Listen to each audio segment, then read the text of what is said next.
Good morning from Panhandle Outdoors, America's only daily outdoor TV show. Your source for fishing, hunting, and information for folks who enjoy the great outdoors. Now sit back, relax. It's Panhandle Outdoors. Good morning, folks. Welcome to Panhandle Outdoors. I'm Winston Chester. I'm glad you're here with us on this Friday morning. Big show lined up, and we've had a great week. Some special guests here, and what an enjoyable week we have had, and appreciate your viewership. Our weather brought to us by our good friends at Gulf Coast Air Conditioning, Drew Pollard and hard-working crew, taking care of our everyday comfort needs. Looking at the high today of 54, low of 38. Still cold, but next week we're going to get back in a little bit of springtime weather, just a little bit now. Don't get too excited, but it's going to warm up some. Our water temperature brought to us by All Cold Electric. This is right at the end of the pier. How about it? It's dropped down to 65 now. That's interesting. River readings brought to us by Panama City Coca-Cola. We know they're high. Actually, it's going down to 17.3 on the Apalachicola, Bluntstown. It's not going down today, but it should be going down tomorrow a little bit, dropping out. Saltesty Carabelle, 8.9, right at 9 foot. Same situation there. It's going to be high today, start dropping out a little bit tomorrow. But both rivers are going to be high. Those feeder creeks are going to have a lot of water back in those swamps. So be aware of all of that going on around you. So it's going to be you can get back up in there, but it's going to be cold. Tide chart brought to us by Kent Forest Lawn. Low tide this morning at 3:10, and a high tide after lunch at 3:20. Pretty decent tides. We're looking at the fish and game forecast today, brought to us by Blue Water Outriggers. We're looking at a 5:15 to 7:15 this morning, and tonight from 5:41 to 7:41. All right, let's take a break. We'll come back.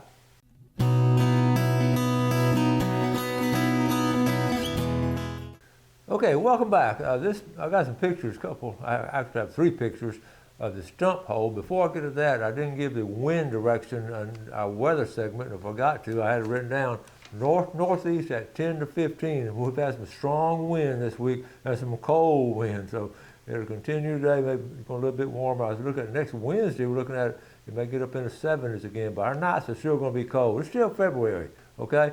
The stump hole is a special place to me at Cape San Blas because that's one of the first places we really sort of hung out and when the kids were little, and have some great pictures and all. And I've watched it sort of over the years, the last 40, 50 years, how things have changed and all. But one thing that's always been strong, it always has some pretty white sand. So I've got some pictures down there the other day. We're getting down there pretty regular now. So, okay, look at this really pretty white sand. Now, back in the day, see those breaking water to the left there? The actual sand was way out there when there was some stumps out there, no rocks or anything. And over the years, you can see what has happened. But I just really think it's cool. But it's washed. Okay, I'm looking north now, okay? So now let's turn and look south. Okay, looking back, this is where Tyndall property is, and you see all the stumps out there. But what I wanted to show you, I don't know who they is. They brought some sand in to reinforce the highway there, which is good. But what color sand did they bring in? Look at that. That's yellow sand. And okay, one more picture. I did a close-up of it. I just sat there and looked at it. You see where it's washing out? The last week or two, it was sort of smooth, but now it's washing out. But just stop and go back right here. Okay, here's the white sand here. Okay, and here's the yellow sand they brought in.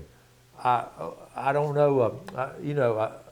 It's just what's ironic is I've sat on my porch. I told you about all the dump trucks coming by last week, one after the other after the other. We tracked them down. They were going to State Park, taking beautiful white sand to the state park. Hundreds and hundreds of truckloads that I've seen. If y'all know how many truckloads they brought in there, somebody let me know because it is fascinating. And all that pretty white sand, they're going by the stump hole, and somebody comes in there and dumps yellow sand in it. It's not natural, and we can just do better than that. Okay. All right. So if y'all know the solution to that, or how it happened, but how we can prevent it, maybe next time put some white sand in there so it'll be natural. I don't know how to get away with it. All right. Y'all are so good about sending messages and different things. I don't share. I share some of them. If they're long, I don't usually share them. But this was special to me. I want to read this to you because it's from a fellow PE teacher up there in Indiana. I'm going to just read it to you, okay? Here we go. Named Maynard Logan, Mr. Chester. I'm a retired elementary PE teacher from Fort Wayne, Indiana, 78 years young. I watch your show daily. The deer hunting show on February 6th brought back fond memories of my high school years long ago of fox hunting near Peru, Indiana. My mother had an uncle who was an outdoorsman and a retired teacher. Okay? He knew I was into hunting and fishing. I was actually eating up with it. It was he who invited me to join his group of men who fox hunted with dogs, like your deer hunts. The scene of your friends driving 90 miles per hour, trying to get ahead of the dogs for a stand, was like my memories of these old guys driving 90 miles per hour to get ahead of the hounds while fox hunting. For me, this led me to my later years in life of fox hunting around Fort Wayne, Indiana. Instead of dogs, we had drivers and standers. Drivers walked through large sections of woods with standers waiting along the way for the fox. Many cool memories. Enjoy your show. Didn't know all of the possibilities around Panama City, Florida. Just remember, all of your best memories are not in the past. A paraphrase of great bass fisherman Rick Clunn, who is still fishing pro bass tournaments at age 68.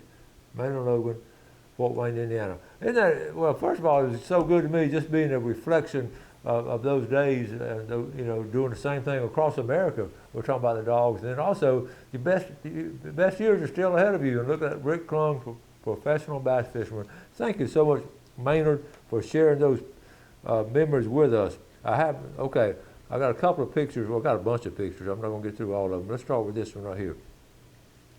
This is the Everglades, and I feel like any part of Florida is a reflection of what's going on in the Everglades as far as taking care of it. And they're just what they're doing to rescue the river of grass. And I signed this petition, and they've got a chance to have a chance to buy some more land, and we're using our money, our tax money, to do that. So it's to restore the water flow, and if they can do the Everglades and try to repair from all the damage the development has caused, we can do that. Our best situation up here is to prevent it. 1980. Praying around the table, 2024, on the phone around the table. We can't just blame the kids. The parents are bad about that too. You go to a restaurant, I just sit there amazed sometimes looking around. Spend some quality time with family and friends with the phone down. Look, I'd heard this before. I'd never seen a picture of it. I'd heard this. During Prohibition, moonshiners used cow shoes. What they would do, they would make it out of wood. I've heard of this locally. They would plant feet to mimic a cow hoof. Okay, so you see, they'll walk down to the still, the moonshine area, and so they never saw any footprints. Later on, they were able to catch them though because of the smoke coming from the still. But at first they did that. This is cool. Florida Wildlife Appreciation Day. How about appreciating wildlife? Saturday, March 1st. This is next Saturday. Okay, so we're looking at,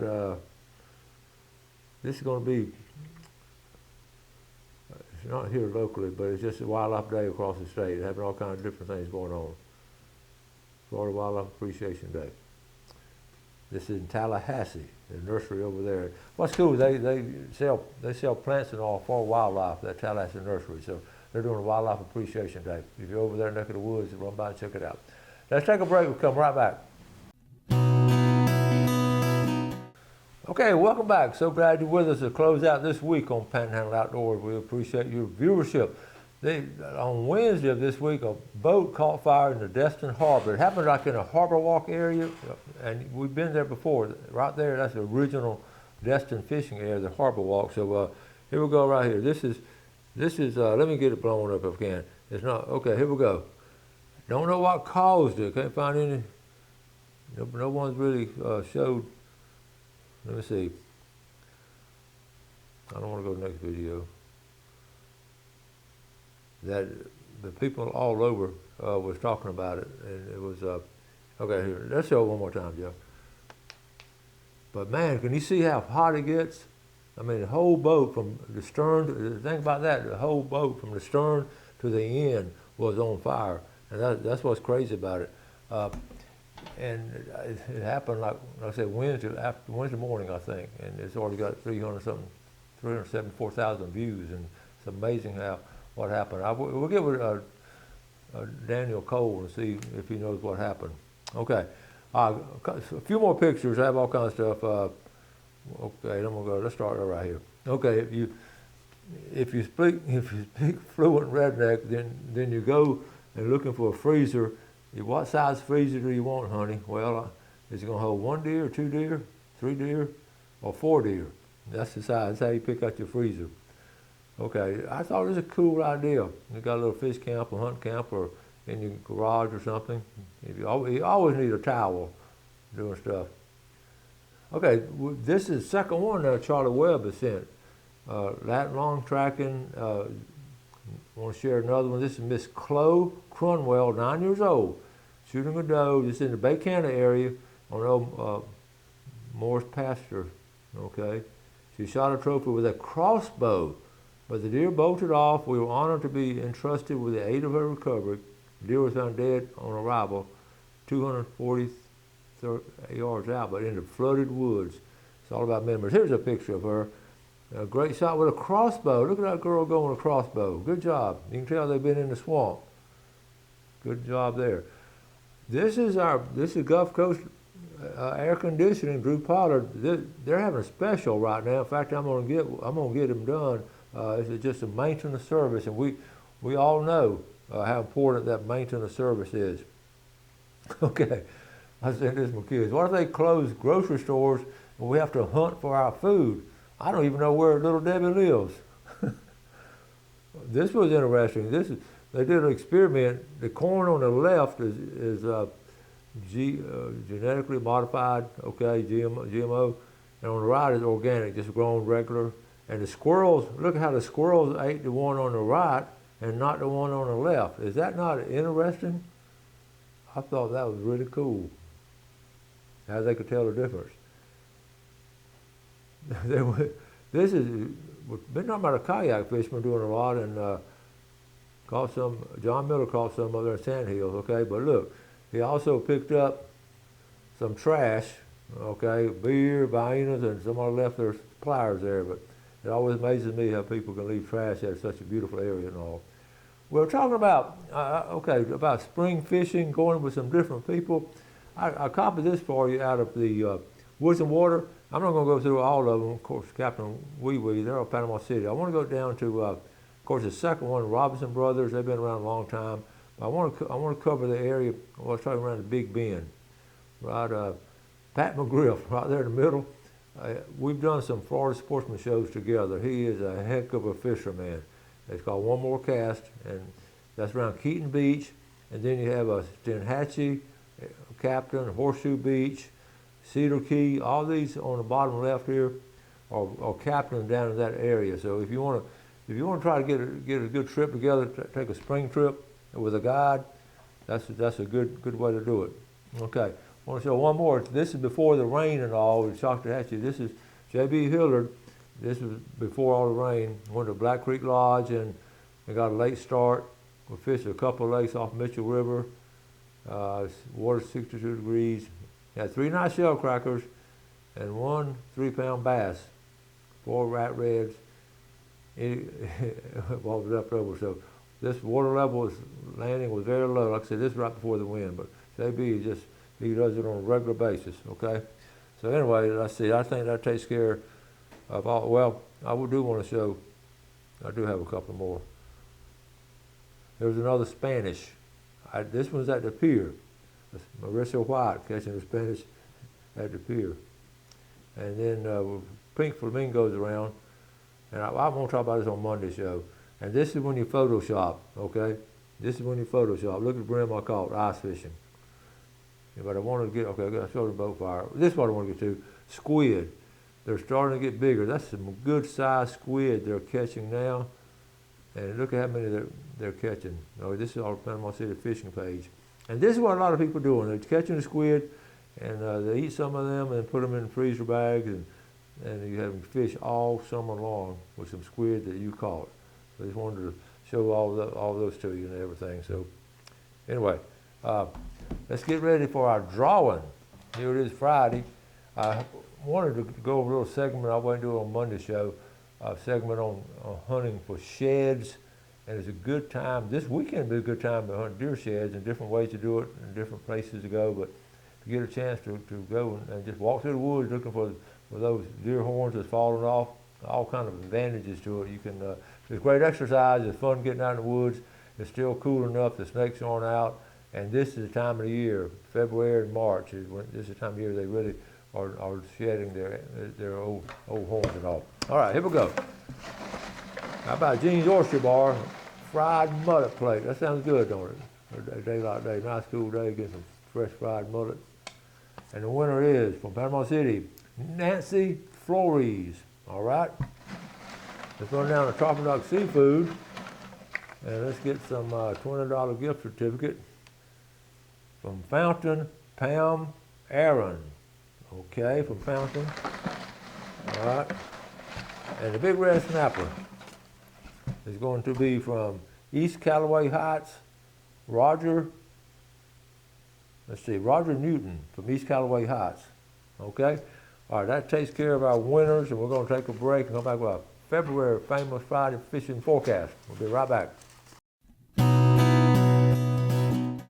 Okay, welcome back, and welcome to the February famous fishing forecast on Fridays. And we'd always like to tell you what's going on. I was just telling Jeff, it's pretty tough to put one together this morning because the last couple of days been some rough weather and not a lot going on. So I'm going to jump back to the first part of the week, even in the last weekend and end of last week. This, of course, brought to us by Jessica Ling Insurance and Financial Group. I'll put the top three. We'll start off with the top three to go for this weekend. Number 1, squid. Number 2, sheephead. And number 3, squid. That's really what folks have been catching. I want to mention this about sheephead. I always read all kinds of things about how people are doing in different parts of the area, and everybody has the same. The old timers have the same, or singing the same tune. There used to be a bunch of sheephead, but so many people are targeting them now. There's not a very many, what the old timers are saying, they're just not near as many as there were last time. And I've seen by the reports this year, I've seen less sheephead, I think, caught since I've been doing the show this year. There haven't been a lot of them caught. And a lot of people are targeting them and only coming back with 1 or 2, and these just have the limit. And even 4 limits, they were catching a bunch of them. So sheephead is pretty strong. Also wrote down trout. Trout's will open back up a week from tomorrow, March the 1st, and it's going to be here before you know it. And the water, the riverfront, it's going to be high water on fresh water. It's just going to be, when you have high water, you think about one fish, that's a catfish. And we're going to get a good testimonial tomorrow at the Riverfest during that catfish tournament, and weigh-ins at 3 o'clock, and see what's been brought in as far as, catching some catfish and getting some, it'll be interesting. I plan on being on Riverfest. Gail and I plan on going. We're going to try to be there. Don't forget the redfish weigh-in is tomorrow, also at Bay Point. So you got 2 big weigh-ins there. That Riverfest looks like a lot of fun, and we're going to. I think we're going to go. We never know, but we plan on going. Let's jump over to Choctawhatchee Bay real quick. We really sort of concentrate on the east end of the Choctawhatchee Bay, but sheephead fishing, like I said, off the bridge in here, and all this area, all through here. But the creeks, Mitchell River, and all those creeks and all, next week's going to be some good fishing on these feeder creeks coming through here. And I'm always talking about Black Creek because I've had good luck there myself, so I guess that's why I talk about it. Then the intercoastal, I always mention intercoastal, and coming on down here to West Bay, in the West Bay area. Again, I'd mention the West Bay Bridge. If you're going to catch some sheephead, if there's any in there, that's going to be the place to go. And you only got, another couple of weeks of good sheephead fishing. Okay? And I also want to mention the fishing under the bridge here for bull reds. That's always going to be steady. You want that outgoing tide. And again, when you have people coming in to visit and everything, that's a good thing to get them to catch a big bull red. It's just a lot of fun to catch. All right, so, and then going on, same way you do the same thing at all of our bridges. Destin Bridge over there, the big bridge here, what we call the Hathaway Bridge, and the Tyndall Bridge. And the Apalachicola Bridge, it's sort of hard to fish off of it. It's hard to catch sheephead in the Apalachicola Bridge area. There's some spots there you can do it. In fact, let's jump on down there. And I mentioned last week I talked about fishing right here at Indian Pass. Again, this is a good place to fish. It's a fun place, a natural place to fish right in this area here, okay? And the oyster bars, the late Blair Morgan and I used to hit these oyster bars right in this area, right up in here for redfish. Great fishing for redfish up around the campground. And let's go back over here on the backside of St. Vincent Island. If you can find some of these oyster bars, it's just some great fishing, okay? I hadn't mentioned triple tail fishing much. It hadn't quite gotten here yet, but it's going to be some good triple tail fishing in this area here. Again, some of the best winter fishing is going to be right through here, the St. Mark's River area, putting in right there, all up in there, the Apalachicola River system, all of these areas right through here. See all these creeks? We'll talk about them on the East River, Whiskey Gorge over here, and okay, right there, Whiskey Gorge is right there, one of my favorite places, Whiskey Gorge Creek. Okay, and let's see, we're going East Point. I haven't gotten many reports from the bridge right here at East Point. It should have been some caught there. I just haven't gotten any reports. And of course, St. George Island, just a great place to fish. Again, the dock fishing, this is something fairly new, the fishing these docks here. All these docks have come out. You can see them right here? That's amazing. They used to never be there. That's just some great red fishing all throughout there because you're right there next to the pass. And those redfish are coming in and out. Talking about catching big bull reds. That right there, that pass right there, in a boat, you'll catch some of the finest bull reds ever because way back we would go there before the plantation was built. We'd drive down there in a Jeep and just fish off the jetties, off the rocks there. And we'd get aggravated when you caught a big red because you wanted to catch something to eat. You couldn't eat those big redfish. So, like we said, we're blessed with this area to be able to do all of these things here. Got to wrap it up for the week. Like I said, it's been a good week, been an enjoyable week. Have some special guests coming next week, and if you have something interesting to share, just send it to me. If you want to come on the show, just let me know. We'll talk about it. You have a great weekend. Do something good for someone else today. Enjoy the great outdoors. Let's take care of it, and God bless. Thanks for watching America's only daily outdoor TV show, Panhandle Outdoors with Winston Chester, featuring hunting, fishing, and other activities and information to help you enjoy the great outdoors. Join us next time for Panhandle Outdoors.